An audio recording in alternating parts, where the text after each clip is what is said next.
I think, January in general, a lot of people do find it quite a difficult month. I think, as you said, there's kind of the post-Christmas slump, and then you're sort of waiting for payday at the end of January. The weather's not great. And, we were just chatting earlier about how absolutely freezing it is, but it's also dark a lot of the time. So all of these factors can kind of come together, I guess, and make January feel like quite a long and difficult month for sure.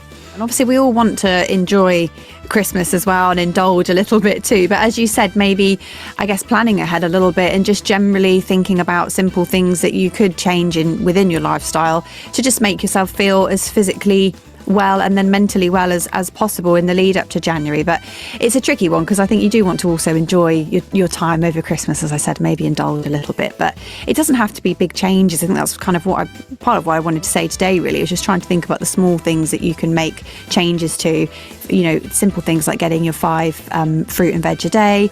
And, particularly I want to talk about mushrooms because I think a lot of people don't know how great mushrooms are, that kind of nutritional boost you can get from them. And making small changes like that can have quite a big impact on how you feel overall.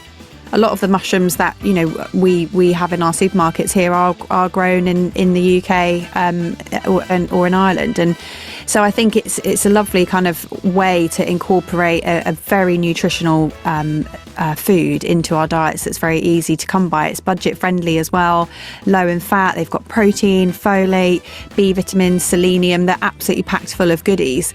And I think another thing a lot of people don't know about is the fact that if mushrooms are UV treated, they also contain vitamin D. And again, at this time of year, when it is very dark outside, we're not getting as much sunlight on our skin. It's really important that we're thinking about things in our diet that contain vitamin D. And mushrooms are pretty much the only plant-based source of vitamin D. So another really great reason to get more mushrooms into your diet. As I said a second ago with the vitamin D side of things, if you are a vegetarian or a vegan, then, a lot of sources of vitamin D are animal-based products. So again, that's another really important reason to be getting more mushrooms in your diet. But as you said, they're so versatile. You can put them in soups, even raw, kind of on salads. I sometimes sort of sneak them into dishes where they wouldn't even necessarily be in there, like shred them quite small and put them in things like a bolognese. So you can get them into your diet in many different ways and cook them in many different ways as well.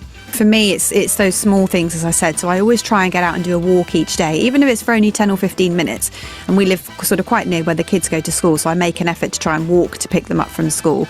And it's just things like that are small changes. But you know how great I feel when I come in and I've been out, even though it's freezing cold, I've been out in the fresh air and I take our baby in the pram and she enjoys it as well. So it's just little things like that, getting out with the kids.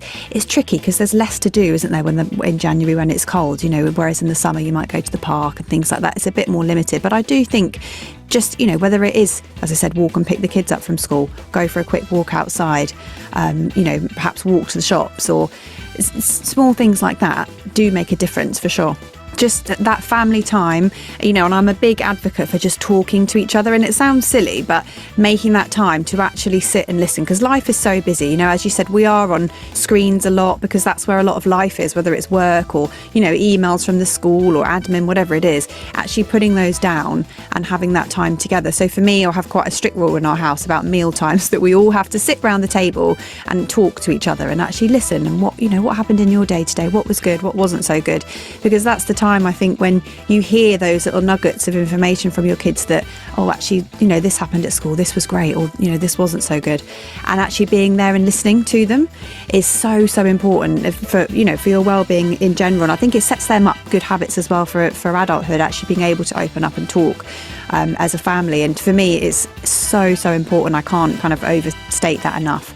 The thing I always say to my kids is the old saying, a problem shared is a problem halved, and getting them to realise that by talking through with somebody can actually just make that problem seem so much more manageable, and that you can work out solutions together. And I think for me, it's lovely that, as you said, we are as a society getting better. I think there's still a way to go, but I certainly think we're getting better at being able to have those open conversations. And for it to be okay for somebody to be struggling is a really big step forward, and just all talking about things and being open. And I'm really passionate about kind of destigmatizing mental health, and nobody's alone, and it's difficult, but I think we are getting there bit by bit. they might say, well, this happened to so-and-so and they were absolutely fine. It didn't bother them, but it really bothered me. And I said, that's absolutely fine. It doesn't matter, something else might bother them that doesn't bother you, as you said. So it's just about, recognising that it's okay to feel a certain way about something. And, as I said, it's just about talking, just trying to get the kids to open up and talk. I think especially with my eldest, she's going to secondary school in September. So I feel like they can sometimes sort of talk a bit less to you in the teenage years. So I'm trying to really kind of teach her to open up now, trying to be in preparation for those teenage years I've got coming up. There's so many things for parents to worry about anyway. And then I think on top of perhaps what maybe our parents are worrying about these days, there's things like social media and all those pressures of the internet and online and things that we have to worry about with kids, and kind of how do you manage that? That's something I worry about a lot. Is I don't really want them to have social media, but then I don't want them to be picked on at school because they're the only ones who don't have it. So again, luckily I haven't got to that stage yet with them. They're still a bit too young, but there's all those things as well that our parents didn't have to navigate and deal with. So there's a lot for parents to worry about, I think. I think, as I said before, it's just about those small changes. So definitely take a look at your lifestyle and diet. Think about trying to make sure you're getting a really good balanced diet. Part of that being your 5 fruit and veg a day. Think about trying something like mushrooms if you don't normally eat mushrooms, or even if you do normally eat them. As I said earlier, they're an absolutely great source of nutrition, and getting our bodies strong and can help our mind and our mood as well.